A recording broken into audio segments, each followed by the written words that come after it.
Welcome to the Barrel Banter, a show covering all things Milwaukee Brewers. From trades to signings, player analysis to game recaps, or discussing uniforms, ballpark food, and everything in between. Here are your hosts, Peter and David Go. Hello, Brewers fans. Welcome to the Barrel Banter. I'm your host, Peter Go, and we are here. David, we've made it to our final off-season episode. Or maybe we'll have one more, I guess. But this is our official preseason preview for season preview for the 2023 season. And man, I'm excited. This is probably the most excited I've been for an episode. On a scale of 1 to 10, David, 1 being the equivalent of Craig Counsell and 10 being the equivalent of, let's just say, Carlos Gomez's smile. How excited are you for the 2023 Brewers season? That's a tough one. Who are the players in between? That's on you. You were supposed to make that up on the spot. Okay. Major Morgan would probably be a close 9, maybe. When he's not throwing his tobacco at Chris Carpenter. That's a -8. There we go. Mm-hmm. Yep. Zach Greinke's probably below the scale also. Off the charts. Yeah. Whoever the highest one would be, I would say. Todd Coffey on an afternoon run. Maybe. Or Craig Counsell after the Vogelback Grand Slam. If you saw Counsell in the dugout, he had the biggest smile. Yeah. That would probably describe it. There we go. That's the feelings going into the final week leading up to opening day. I'm excited. I will not be at opening day.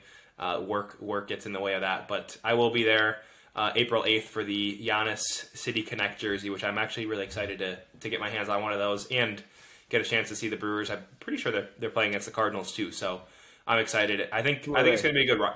What'd you say? Who are they? Yeah, they're new to the division. They're expansion team. Yeah, they're expansion. But in case you've been reading any MLB previews, they seem to be everybody's favorite team. Apparently, I'm not sure what it is. I mean, I guess I do know that there are some parts to like about the Cardinals. I guess I'll admit that, but they certainly seem to be the favorite in the National League Central.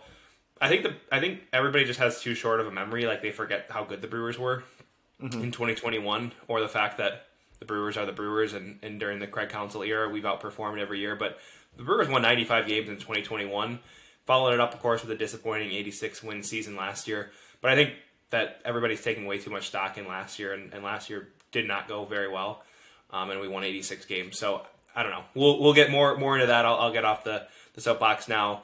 We're going to skip random player of the day and trivia question today, just to spend all of our time on the preseason preview. So a couple of news things to note here first, and some exciting ones too. Gus Varland. If you haven't already seen the videos of a couple players here that have made the Brewers team for the first time, those were pretty cool to see. I mean, I can't even imagine myself. I played baseball obviously all the way up until parts of college, and the amount of work that I put in my baseball career is very little compared to the amount of effort and time work that those guys put in year after year, with no sure doubt they were even necessarily going to make it to the major leagues. And so really cool to see Gus Varland making the opening day roster. He was super grateful and really deserved it. I mean, Counsell said that in the video, like, you pitched yourself here. You came in the spring and executed. He definitely did. And the other player being Bryce Turang, who I think was a bit of a surprise. He definitely was a surprise to both of us. We've been talking about that over the last couple of weeks, and we talked about Sal Frelick making the roster, Joey Wiemer, and some of those are still a potential. We don't know the exact final roster yet quite at this point here as we record on Tuesday evening, but I think Bryce Turang came as a pretty big surprise, but I'm also excited to see him play, and if he does get an opening day start, I saw on Twitter that I think he'd just be like the 7th Brewer ever to debut on opening day with an opening day start, which was really surprising me. A couple notable names, guys by the name of Paul Molitor, Robin Yount, also J.J. Hardy more recently. So those were the two big news on the fronts of guys making the team. So what were your reactions on Varland and Turang, and who are you more excited to see going into the year? I'm really excited to see Gus Varland. Turang would be the easy pick. I mean, Turang probably has the brighter career in front of him. But what stood out to me was in those videos, you're mentioning how Varland was very grateful. And Varland was talking about, I can't remember if he was crying. I know Turang was crying about making it, but Varland said all the sleepless nights and the last 2 years not knowing what my future would be in baseball. I mean, if you think about it, or if you look at his stats, I guess nobody really memorizes his AA stats from the last 2 years, but he had an ERA over 6 last year between the rotation and the pen, and the year before he had an upper 5s ERA, both in AA. So he repeated AA last year with the Dodgers, and the results weren't there. He was better as a member of the bullpen. He got better throughout the year, but still, I mean, you don't really know as a 25-year-old, 14th round pick coming out of a Division II school. You don't know. I mean, you could get released really at any point, and who knows what would have happened if the Brewers hadn't selected him in the Rule 5 draft. But instead, he ends up earning his way onto the big league roster, making his presumably big league debut in that first series in Chicago. And it's really exciting as a fan. You mentioned that from a player's perspective, and I still play. I'm in college, and yeah, to think of all the work that they put in. He's 25. He was drafted after his junior year in 2018, 5 years ago, and I'm in my junior year here, and I feel like I've put in a lot of work into baseball. So to think about the amount of work and the amount of time and effort and all the things that go along with the minor league life, and to see that come to fruition is kind of the culmination of everything, especially for Varland, but I mean also for Turang. I mean, he still was in the minors for almost 5 years. He was a draft pick back in 2018 as a high schooler out of a California high school. So I'm more excited to see Varland, I would say, like proportionately to the rest of people.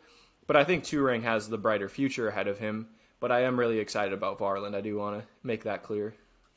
Yeah, loud and clear on that one. But it just reminds you watching those videos that it's easy just to see these as we're just fans and these are just players, but they're people. Like the amount of work, like you said, both those guys have spent considerable time, a long time, especially with Varland, a little bit more of an uncertain future in the minors more than Turang. But there's a lot of pressure, different pressure on each. Like you said, Varland any day could have been his last in the minor leagues. And Turang, he's got different pressure as a higher draft pick as well to perform. And I mean, the pressure doesn't end for him now, but at least the weight. I think one of them, it might have been Turang, said, I feel like a weight on my shoulders just went off. And part of that, I think, is just the pressure of whether or not he's going to make it. But there's also just that pressure of being a prospect and not wanting to fail and not wanting to be that prospect bust. You put me onto an article Mark Appel wrote on his own Substack about the emotions he felt after getting cut by the Phillies, and that was an excellent article, great read.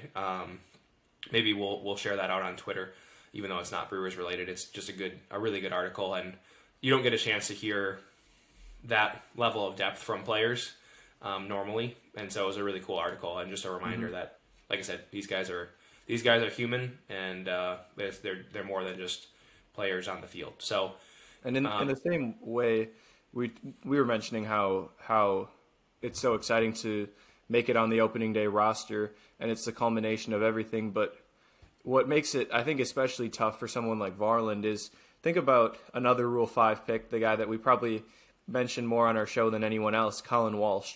But he was very good in the minors, got picked in the Rule 5 draft. He was about 25, 26 years old, and he got about a month and a half in the big leagues and didn't perform very well. He did have a .317 on base percentage, but he didn't perform well enough to stay on the roster, and that was the only major league opportunity he got. So at the same time, these players know that they need to take advantage of every opportunity, especially a guy like Varland who's not going to get that second or third look like Turang maybe.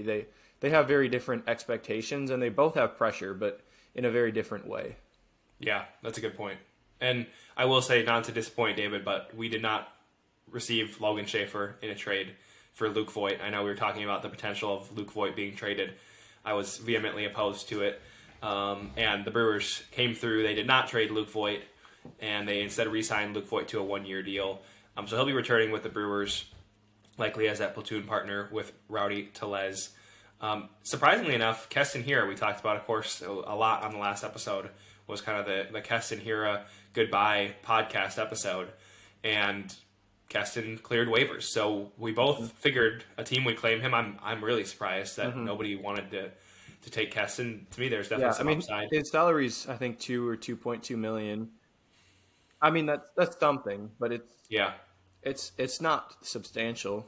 So I was very surprised. I mean, he was if you don't look at the strikeout numbers, he was an above average hitter by OPS last year. So yeah, I'm surprised that even though he didn't fit with the Brewers, really, I'm surprised he didn't stick with the Pirates or the Rockies or someone along those lines.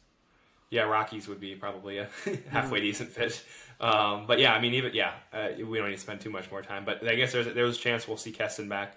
Not sure how he'll fit in to the roster, but you also never know what happens with injuries, and so that could open up the potential. You've got the DH, of course, as well, which helps him. So here are clearing waivers, Voit being re-signed, and then finally we talked about Adrian Houser's injury, literally live actually on the last episode. If you didn't get a chance to listen to that, we talked about the potential injuries, and not even 5 minutes later, Adrian Houser got injured mid-podcast episode, and so we still don't have an update on his status of whether he'll be ready for opening day or not, but we do know that Houser is hurt and has the potential to be hurt, and we also talked about the Brewers probably have a little bit of an incentive to start him on the injured list because it gives them a chance to keep then Varland as well as the three that we've been continually talking about, Javi Guerra, Yoel Payamps, and Bryce Wilson as well, to get a little bit of an extra glimpse at each of those guys before they make the final decision on who they ultimately keep. So anything else, David, that you want to mention on any of those pieces before we jump into our player prediction? I think the Houser scenario is one where if it was Woodruff who had this groin injury, that they'd probably keep him on the opening day roster, assuming he were healthy enough. I think Houser, because we haven't heard anything about it, it probably isn't severe enough to keep him off the opening day roster if need be, but because of where his status is on the roster, I think he probably will be left off so they can get a little bit of extra time to audition the relievers, specifically Payamps, Guerra, Varland, and Bryce Wilson, that is. I think that's what they'll do. It kind of similar to how they used to in the 80s, have 28 or 27 man rosters for the first month of the year, and then they go down to 25 at the beginning of May. So I think that's kind of where the Houser injury stands. I think because we haven't gotten an update, I don't know that it's extremely severe. I think we would have heard something by now, but I think it's more likely than not that he does begin the year on the injured list, more so because of the roster. We do have a lot of predictions for this episode. We've got predictions on players. We've got some bold predictions, and then our win total and where the Brewers place in the standings predictions. So we're going to start out with our breakouts and bounce backs. Who we predict is going to break out or bounce back. Spoiler alert, neither of us picked Jesse Winker, who was named in every single bounce back list. And every national media outlet has said the first thing when they look at the offense, well, which Christian Yelich are we going to get? Are we going to get the Christian Yelich of 2018-19? Which is, I think, just a lazy take. There's so many players you can talk about that the Brewers have that are good. There's William Contreras they got. There's Winker. They have some good players. They have Willie Adames. They have an excellent pitching staff. But Christian Yelich, of course, because he's the big name, is the one that they talk about. So no Christian Yelich in our breakout bounce back. We kind of, I think, passed that period of time. We passed it. Probably this year is the first year that we can move past that. So to get started, Peter, who are your starter and who's your reliever? Who you predict as a breakout or bounce back arm for the Brewers? Yeah, I think on the starting rotation, I would say my bounce back would be Freddie Peralta, which I think isn't necessarily a super uncommon one. It's hard to have Corbin Burns or Brandon Woodruff break out or bounce back the way they've been pitching because they've just been so good. So they can't really break out too much further, and they can't bounce back from the excellence that we've seen from either of those guys. Lauer's been really consistent. So Freddie's really the X factor when it comes to the rotation. I am still up on Wade Miley as well, and the Brewers, of course, have depth in Hauser and Ashby and some others. But I really think Freddie Peralta is the X factor in determining do the Brewers have the best rotation in baseball, or do the Brewers have a top 5 rotation in baseball? I think Freddie makes or breaks that. So that's who I've got on my rotation. And then in the bullpen, my I don't know if I'd probably call it more of a bounce back, really, at least in his time in Milwaukee. That would be Matt Bush. Of course, Brewers acquired him along with Taylor Rogers at the deadline. Matt Bush fared a little bit better than Taylor Rogers, but wasn't exactly excellent either in his time with the Brewers. Really got plagued with the long ball. But I'm excited to see him back. He's going to be a full season here in Milwaukee. Should have the 8th inning for the most part, as long as he can perform well. And really, Fangraphs has him projected for about 46 innings. His strikeout per 9 numbers, they actually have dipping down a little bit, but pretty similar, close to 11 strikeouts per 9. They have his walk per 9 going up as well, which is kind of interesting. But overall, it seems like Fangraphs actually isn't necessarily...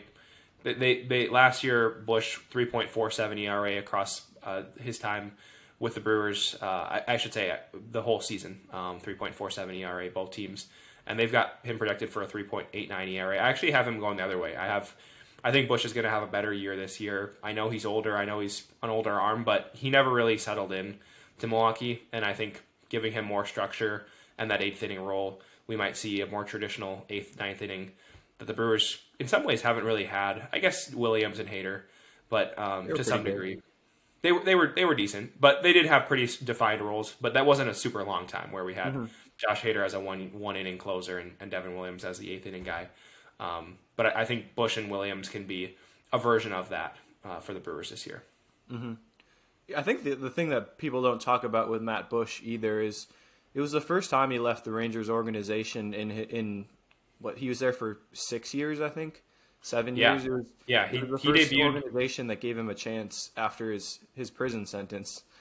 Yeah. So he had been there for a while, and that was, of course, upended, and he moves to Milwaukee. So you never know how that can affect a player personally. That perhaps played a role. Short, like half-season relief stints are kind of fluky anyways. So I believe in his stuff. What? Fluky? Is it funny how I say that?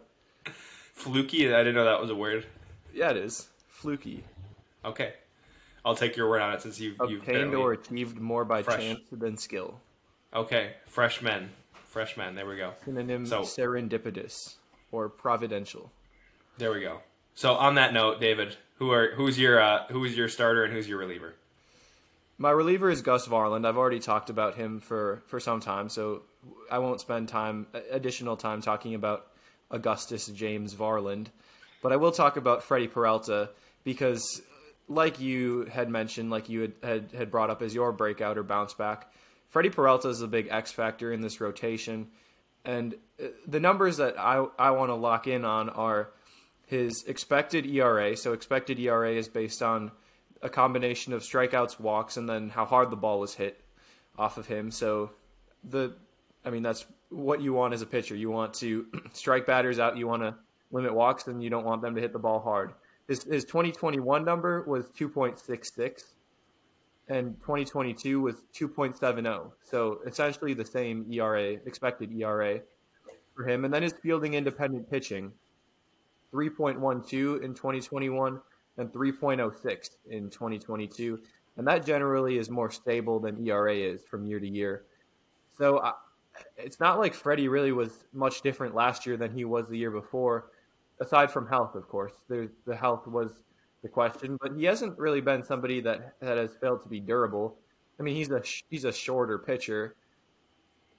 Do shorter pitchers get hurt more? I don't know. I know that's the stereotype. They're not as durable, but I don't know if that's really true. He threw 78 innings, so of course you would like him to throw more than 78, but even Fangraphs with their ZiPS projection, they have him projected for a 3.67 ERA, which would be higher than even last year, and a higher fielding independent pitching than he's posted since 2019. I don't know why their projections are so low on him. He's a bona fide major league like top end starter. I don't know if I'd say he's a 1 or an ace, but I would say he's at best a fringe 1 to a 2, maybe a 1 starter in quality, 2 starter in quantity is what I'd put him at his best. And at his worst, he's like a 3 starter. So I fully expect Freddie Peralta to bounce back. He's healthy. He's looked good apparently this spring. His fastball velocity is back up. It was down a little bit last year. And I don't think that there's really that much cause for concern on what his numbers were like last year. And he's still only entering his age 27 season, so he's still pretty young. Should be entering the prime right now of a pitcher's career. Yeah. No, I second that. And I mean, think back to if Freddie was on any other Brewers team, just about any other Brewers team, he'd be the ace and the most exciting pitcher. And he's in some ways the third most interesting. Yeah, it is. It's really kind of puzzling to me that the projection systems show him with that performance. I understand last year he was hurt. And I didn't like a lot of the larger national media. We've been talking about them, kind of bashing them a little bit on the Yelich stuff and the Winker stuff. They rightfully so talk about Peralta as kind of the difference maker, which is not surprising. But the thing that bothers me is they're acting kind of like he had a bad year last year. He didn't necessarily have a bad year last year. He was hurt. Otherwise he was fine, and he gave up the home run late in the season. I don't know if that one home run that he gave up played a larger role in what was a shorter season for him, but I didn't really like the fact that a lot of those guys seem to be acting as though he had a bad year last year, which he really didn't. Just not a full one. So that's who we've got on our starting pitchers and in the bullpen. David, I know you're excited about these two. Your hitter for breakout bounce back, and then your rookie, which of course is probably an extra exciting one this year. I've got Owen Miller as my breakout hitter and Sal Frelick as my breakout rookie. I mean, rookie, you can't really go wrong with anyone. Frelick, Weimer, Turang, Garrett Mitchell, even Robert Gasser if you want to go the pitching route. So I went with Frelick. I love his contact-oriented approach. He's a pure contact hitter, hit .365 last year in AAA. He'll start back in AAA, but we've covered Frelick plenty on recent episodes. Owen Miller is the one that I want to highlight a little bit more here on today's episode. Last year he got some playing time with Cleveland, and he got off to a really, really strong start, but he ended up a little bit slower, I guess. .243 batting average, which for a contact guy is not the greatest, especially somebody that was playing first base and DH towards the end of the year, which was, I would say, more by virtue of the Guardians' positional alignment with Jimenez at second and Jose Ramirez at third. But nonetheless, he didn't perform as well as I'm sure he wanted to. But it was also his first time at everyday at bats, 130 games, and he held his own. .243 average, .301 on base. But he's hit everywhere he's gone before. 2021 in AAA, hit .297, .489 slugging. In AA in 2019, he hit .290. 2018 in the minors, he hit .336 across A-ball. So this is someone that's hit everywhere he's gone. He's a quality infielder defensively. He's someone that was a very under-the-radar pickup, but I think he's someone that could be a big difference maker. Will he hit .336 like he did in A-ball a couple of years ago? No. But I could see him hitting .280 or .290. He's not going to hit a lot of home runs, a lot of extra base hits, but he's going to be a good contact hitter. He's a good Jace Peterson type player. Maybe instead of the walks, though, he'll hit more singles, which you'll gladly take for your team. A single is better than a walk. So Owen Miller is someone that I'm locked in on as far as being a difference maker. I think he's the kind of guy that'll probably get about 350 at bats. He's not somebody that's going to play every single day, but he could be a big part of the Brewers' offense. Yeah. And we haven't really seen a guy like that. I'm trying to think back to who kind of the last pure contact hitter really has been for the Brewers. I mean, sort of Christian Yelich last year. 2011. Huh? What'd you say? Morgan in 2011. Yeah. I know. I mean, that's what I mean. We haven't seen a guy like that. And he was super under the radar. It's like he hasn't really garnered much attention, both in the signing or since then. But I'm intrigued to see the offensive production that he can put out, and that would be a nice piece the Brewers could have even if he hits 280. That's a nice asset to have in the Brewers offense, which I think is underrated. So my pick for rookie, I'm excited probably most for Sal Frelick. I think he has the potential to make a big impact as far as being an everyday outfielder for the Brewers. Like I am still excited to see play and potentially even play on opening day is Bryce Turang. Of course, we just talked about him making the team, and maybe a little bit less, or I should say a little bit different than Frelick. Not necessarily the same star power we're not expecting him to be necessarily a budding star. But I think he does provide a lot of value for the Brewers. He can positionally, obviously, can move around the diamond a little bit. And like I said, he's not going to be the offensive player that Frelick might be, but he's going to be versatile. He's going to be a halfway decent hitter. So I'm intrigued to see Turang, both for his flexibility and the Brewers' ability to just move him around, get some at bats. I hope he gets enough at bats though as a rookie, because that's always something that you worry about for a guy who doesn't necessarily have a position that he's going to start at every single day. And in some ways, it actually ties into my second player here for the Brewers as a hitter. My breakout hitter would be Luis Urias, and that does play a little bit into the playing time that Turang will get. Of course, we've got Brian Anderson, and so it's kind of an interesting mix in the infield. We've got Urias, Brasso, Anderson, Turang, Owen Miller in there as well, and then of course Adame Swillman, shortstop, and then the 2 first basemen. So it is kind of interesting to see how they'll navigate that. The one thing I do know is Luis Urias needs to be playing every day. In 2021, he got 570 plate appearances. Last year, only 472 plate appearances. And I think that I'm not necessarily expecting a monster year from Urias, but I think his season last year was really underrated. Like I said, got less at bats in 2021. Slash 239, 335, 404. 10% above league average offensively. And he'll probably see more time at second base this year as well with the addition of Brian Anderson. So there's the potential that he's perhaps a little bit more comfortable there defensively. Fangraphs has him playing defense a lot better over at second base. And that certainly couldn't hurt the offense as well. So Urias is my pick for the breakout hitter of the year for the Brewers. Yeah, regardless of where he's playing, he needs to play every day.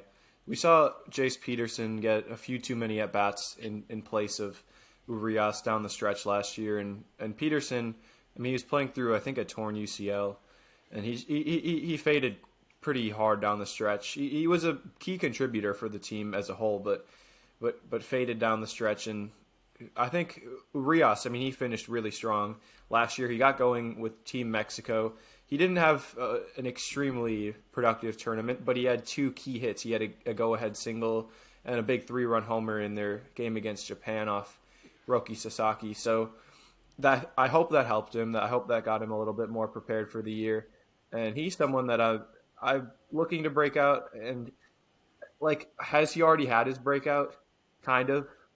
I mean, he's a good player. He's halfway in between an average player and an all-star, I would say. Mm-hmm. I think he could be that all-star caliber player this year, but he's still pretty young. He's only 25 or 26, so I think people forget about that as well. But I'm excited to see more of Luis Urias as well. Yeah, we take for granted the production he had. I mean, in 2018 and 19 with the Padres, he wasn't good. Really didn't get regular playing time until 2019, and then had the shortened season with the Brewers where he was more or less just a replacement level player at that point. And like you said, 2021 was sort of his breakout year where he was a completely different player. But I think he can put up a year like he did in 2021 with probably better defense, and maybe that gives him a little bit of a boost offensively as well. Not to mention, I think the Brewers have a good offense, so I think that certainly doesn't hurt anytime you've got good hitters around you as well. I think the Brewers' offense is underrated this year. So let's go into our bold predictions. We each have 3 bold predictions for the 2023 season. I'll start here. Number 1, I've got to say it. I know I've got to start. We got to start maximum boldness. Craig Counsell, he's going to finish top 3 for manager of the year. There's my bold prediction. I'll drop the mic on that one. He's finished top 3 like 5 times in the last whatever years. In the last 5 years.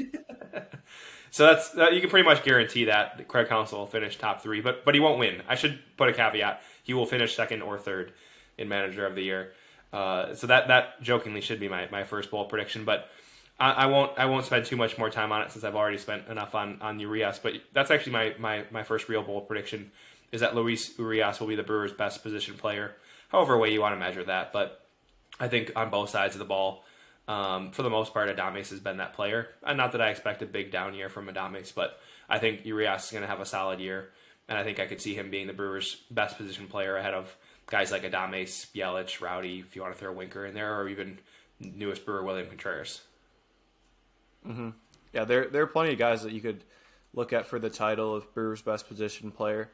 For Brewers' best hitter, one of my bold predictions is William Contreras will be the best hitter. I think they'll use him quite a lot as a hitter, but I think it'll be about 130 games split between that catcher and DH. I think he'll play maybe 2/3 of the games catching. Caratini will be behind the plate for some of those. I wonder if the Brewers' plan will be to have Contreras DH against left-handed pitchers, give Winker the day off. Caratini would then catch against lefties. Caratini hits righties a little better, but it's not quite as pronounced of a split as Winker has, say, for righties versus lefties. And that'd be a good way to get a day for Contreras to be off his feet. I think Contreras is going to be the Brewers' best hitter. And, I mean, you might say, well, it's not bold because Contreras he would have been the Brewers' best hitter if he put up his numbers last year with the Brewers. But at the same time, I mean, he's young. Last year was his first year where he really broke out. I think he's going to continue that. I think he's going to be close to that hitter. I don't know if he will be quite that hitter again, but I think William Contreras will be the Brewers' best hitter. Yeah, just a subtle reminder, we gave up Asturi Ruiz for what could be the best Brewers hitter for the season, which is pretty nuts. Side note, I'm excited to see Ruiz. He did get looks like he'll be the starting center fielder in Oakland.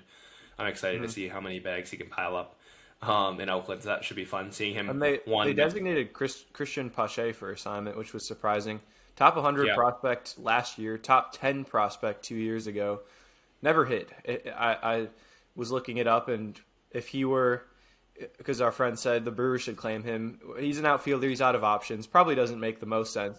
And I was looking it up, and if he were a Brewers starting pitcher, he would have the third best career OPS on the starting staff. The only problem is he's a center fielder. So I don't know that the bat quite profiles well in Milwaukee. Yeah. In case you didn't know, Brandon Woodruff did hit a home run in the playoffs against Clayton Kershaw. Yeah. It might have flown under the radar a little bit, but in case you missed that, he did do that. But yeah, I did see that. Did Pat Connaughton play baseball? You hear about that back in the day? Yeah, he actually played both at Notre Dame. Yeah. And was that before or after Clayton Kershaw was Matthew Stafford's center in middle school? Same time. The exact same moment.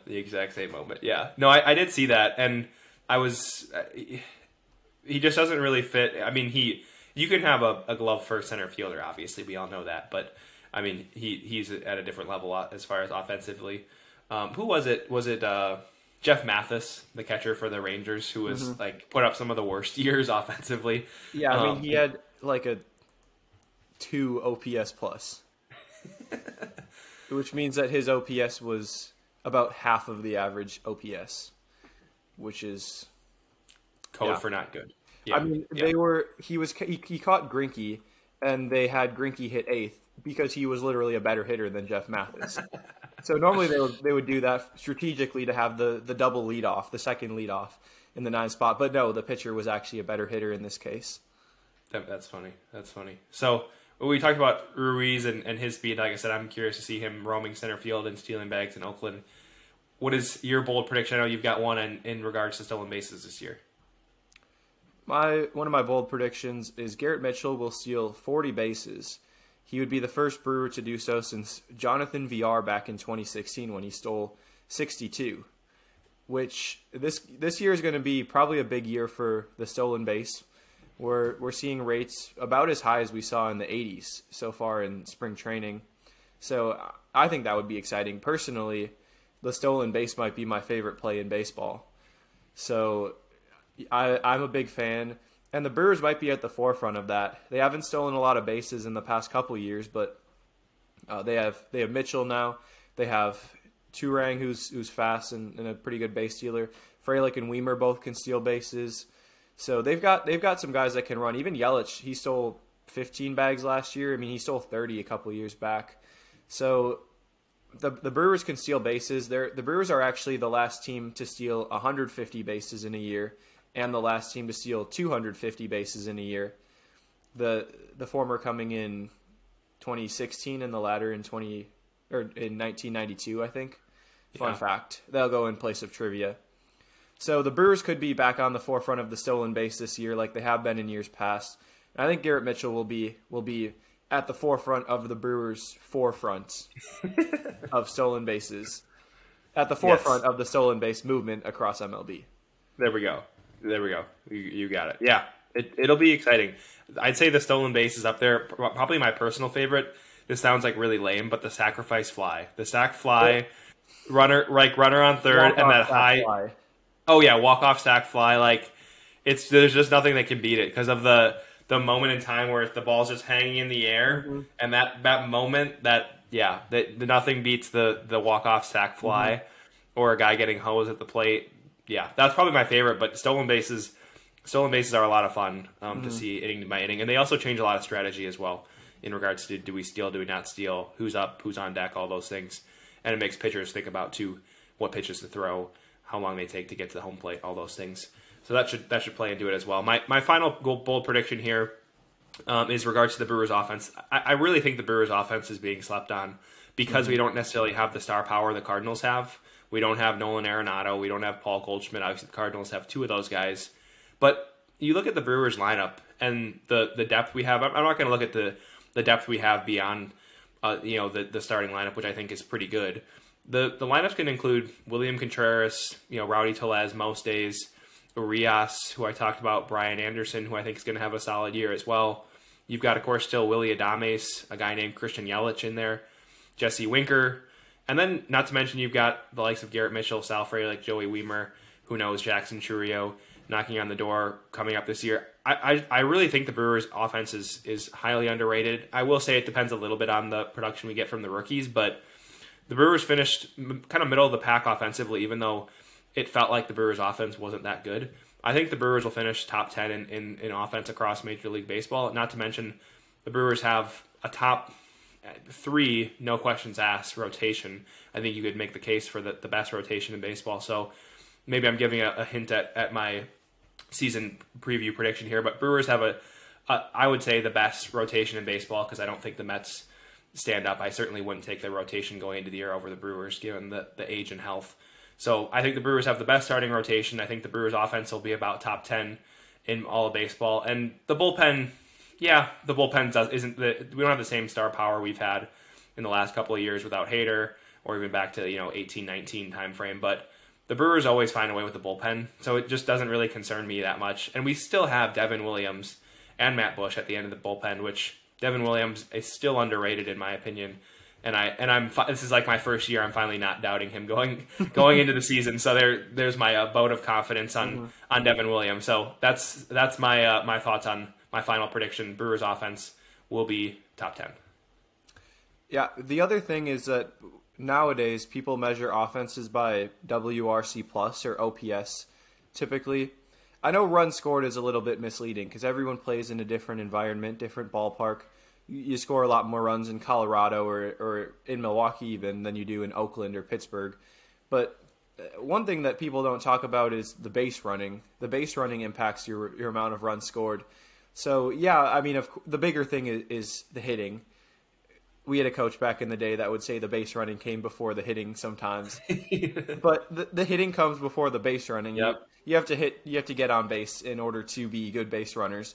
But base running matters. I mean, I think that's kind of the separator. I sound like an old school baseball guy, but the base running is going to be a separator, especially I think in the modern game, I guess, if you want to call 2023 the start of a new era of baseball, potentially. We don't know exactly how it'll play out, but possibly a new era of baseball with back to more contact, more steals, balls in play, and the more balls in play, the fewer home runs that you're going to see. It's going to matter more when you go first to third on a single, even aside from just the stolen bases. If you take that extra base on the fly ball, if you're able to score on the ground ball, that's going to matter more. And I think the Brewers are going to be able to do that better than most teams, partly by having young guys coming up and especially fast guys, and then veterans even like Yelich or Adames who are very good base runners.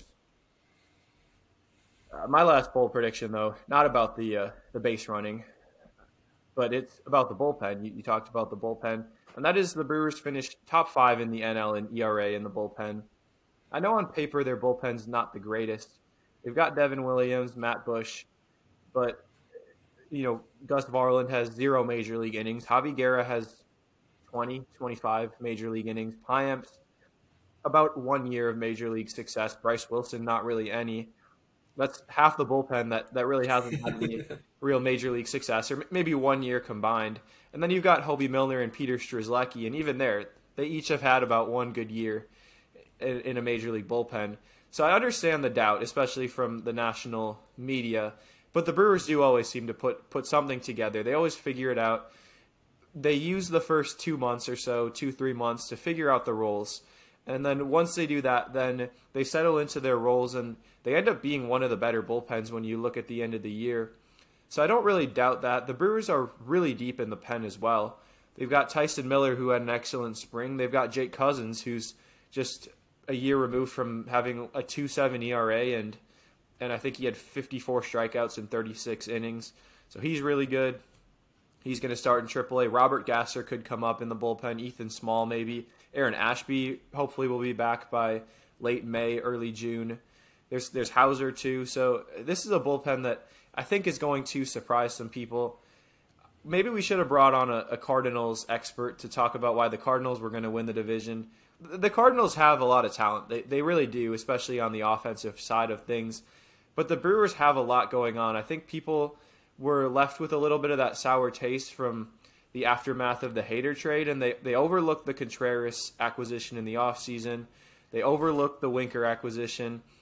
They're not super keen on the bullpen because on paper it's not that great. They're down on Freddie Peralta. Burns and Woodruff, because they've done it now for a couple of years. It's just, oh yeah, it's Corbin Burns and Brandon Woodruff, and Burns' arbitration hearing stealing the spotlight. They brought back Wade Miley, who, 2 years ago, he was one of the better pitchers in the National League. They've got some pieces offensively. They don't have the 3-hitter, like the 3-4 or 2-3. I don't know really where they hit in the lineup. Goldschmidt and Arenado. But also, the Brewers have 3 starters better than any of the Cardinals' starting pitchers. I'll take Burns, Woodruff, or Peralta over Miles Michaelis, who's probably the Cardinals' best. And even there, the Cardinals are relying on 42-year-old Adam Wainwright. They're relying on Jack Flaherty, who hasn't pitched meaningful innings since 2019. Steven Matz is often injured. So this isn't a Cardinals team, I think, that is the best one that they've run out in years. Probably a regression coming from Arenado and Goldschmidt. So they're a good team, but I think people are sleeping on the Brewers. Yeah, same here. Let's just jump into our win totals here for the Brewers. We'll go through our predictions for the Brewers win totals, and then we'll also share our predictions for NL East and NL West, and then we'll do a final quick segment at the end, a little over-under deal. So you just shared a lot about why you think the Brewers are better than the Cardinals. I'm going to make the assumption you have the Brewers winning the division for a lot of the reasons you mentioned. So no need to necessarily rehash there, but what's your prediction, David? Are the Brewers an 86 win team like last year? Are they a 95 win team like the year before, or where are they? I'm going to go with 89 wins this year. I think that wins the division. This is a division that we know isn't the strongest. I think the Cardinals will finish somewhere in the 85 to 87 wins. I don't think their pitching's going to hold up for a whole year. Wainwright, Matz, Michaelis probably had his best year last year. So I don't think this is a Cardinals team that's as good as they were last year. And also, there's purely the if you look at it just mathematically, the regression where the Brewers and Cardinals are pretty similar in terms of talent. Most of the projection systems have them pretty similar. I think Baseball Prospectus has Brewers up by a half game, maybe a game. Fangraphs has the Cardinals up by a game or two.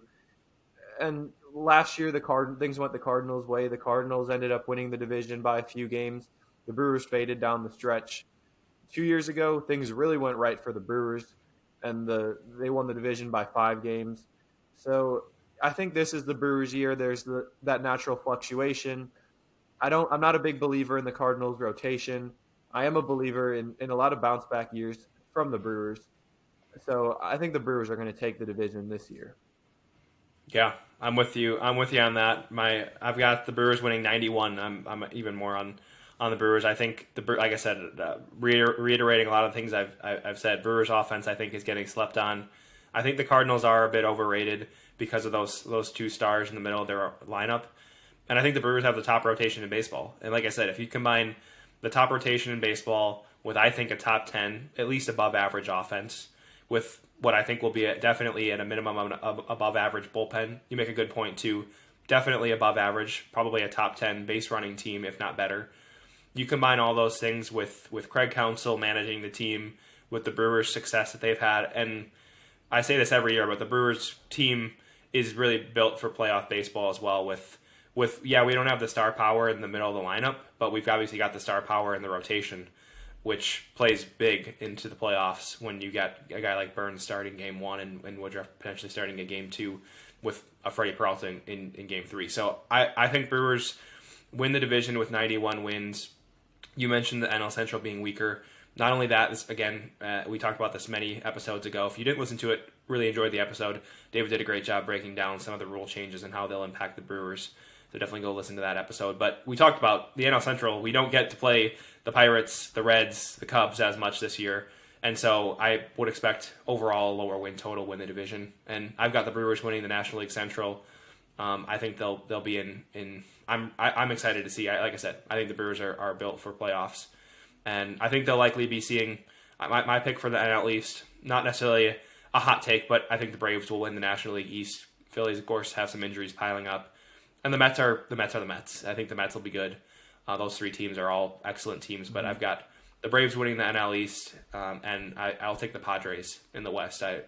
I've seen some people still pretty high up on the Dodgers. I don't know if it's just the Dodgers bias. I know their farm system's really good, but I definitely think the Padres are the better team, not to mention Tatis coming back this year. So I think we see Brewers winning the Central, Braves winning the East, and the Padres winning the West. What are your thoughts, David, on the East and the West? I'd go Braves in the East also. I'm not a big believer in the Mets. Might just be the fact that they are the Mets. They also lost Edwin Diaz, so that's of course a big loss. I think they'll be a good team. I think the Mets are probably the top wild card team. And I like the Phillies, but no Harper for the first half. That's definitely a loss that they'll have injury-wise. So, I mean, they won 87 games last year. They were 87, 88. They were a win or two off from the Brewers in the regular season, but because they went on that magical postseason run, not to take that away from them, but the Brewers could have theoretically gone on a run like that, and the narrative would be a lot different around the Brewers versus the Phillies. So I think the Phillies are the clear third team in that division. I like the Phillies. I hope they succeed, but I think the Braves take that one. I'm going to go with the Dodgers, though, in the NL West. They always have enough depth is the main thing.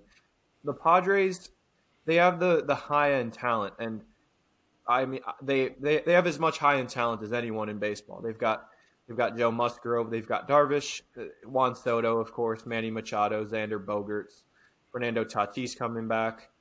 Eric Hosmer's gone now. That's always a plus. But I think with the Padres, their rotation, they've got Musgrove, who actually will start on the IL. He'll miss a couple starts. They've got Darvish, but behind them, they've got Nick Martinez, who was really mostly a reliever last year. They've got Jay Groom, who's not really pitched much in the majors. He'll probably get some starts this upcoming year. But they're just not too deep in the rotation. I feel like I'm forgetting at least one main guy in their rotation. Blake Snell, of course. There we go, Blake Snell. So they have Snell, and then they have Michael Wacha, who was decent last year when healthy, but injured a good amount.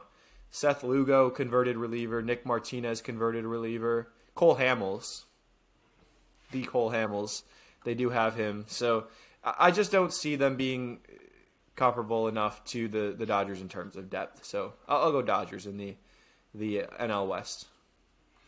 Yeah. I mean, the offense, the star power is unreal. Like you said, Tatis, Machado, all those guys on Soto. I mean, and Soto's torn the cover off the ball. Fangraphs has him as the best player in all of baseball next year. So yeah, they definitely have more star power, believe it or not, than the Dodgers. I won't disagree. The Dodgers do have more depth, but maybe this is the year.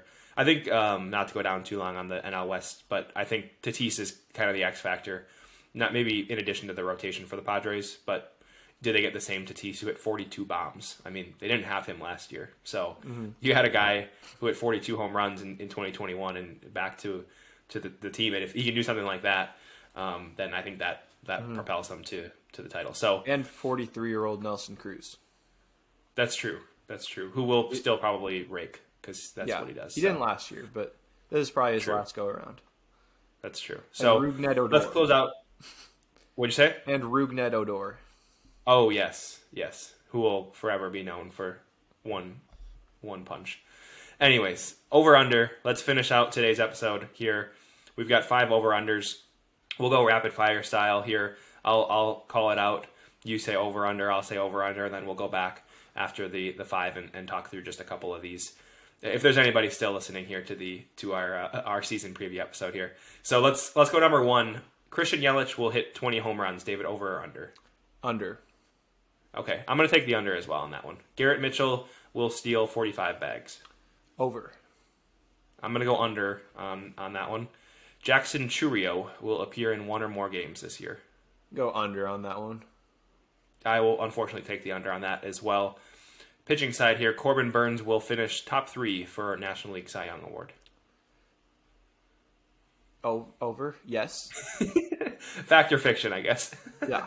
We'll go fact. I think he finishes second. That's my prediction. All right. I'll go fiction on that one. And finally, Devin Williams will win NL Reliever of the Year. Fact or fiction? Fiction. It'll be Hobie Milner. There we go. Hobie Milner. And I've got fact. I'm big on Devin Williams this year. So Yelich hitting 20 bombs. Fangraphs has Yelich with some increased power this year.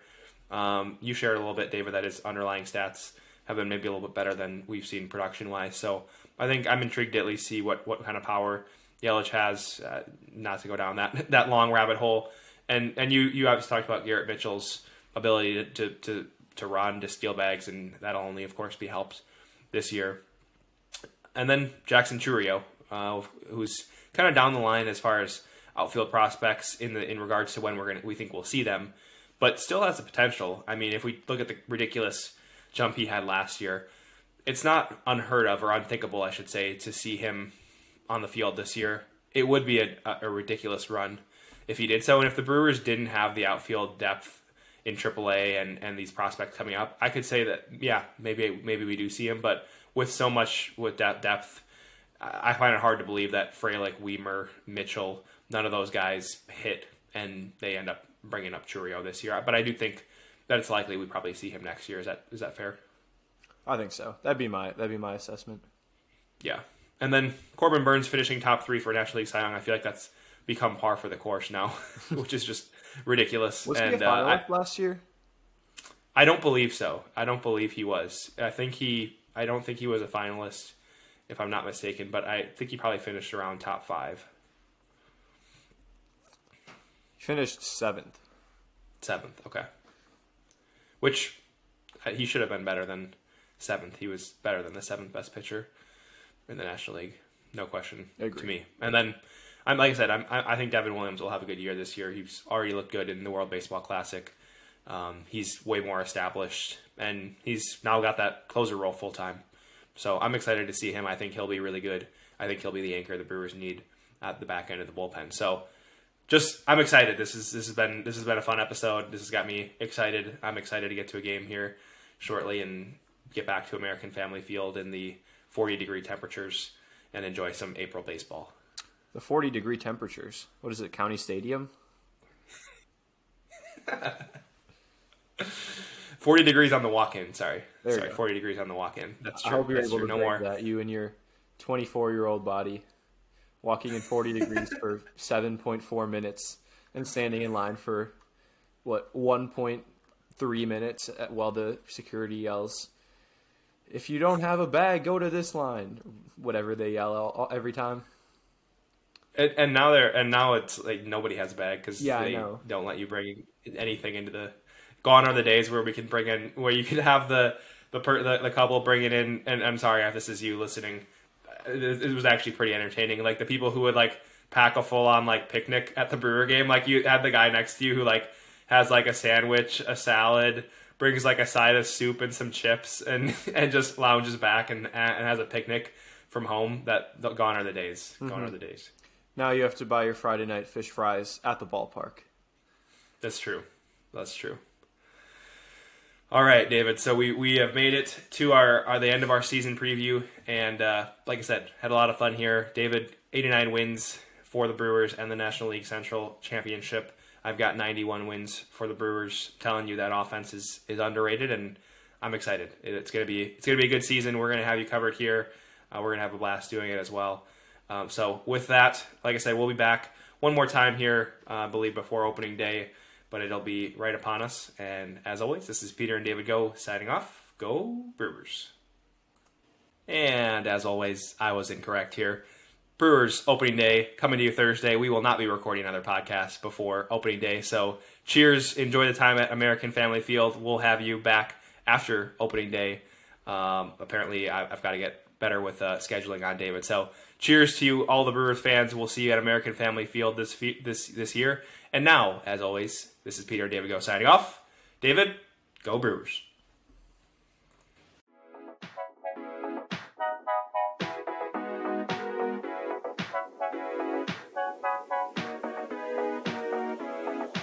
Thank you for listening to the Barrel Banter. We'd appreciate it if you leave a comment or review so we can get the word out about our show. To hear more, find us on YouTube at The Barrel or on Twitter at The Barrel MKE. We look forward to connecting with you next time.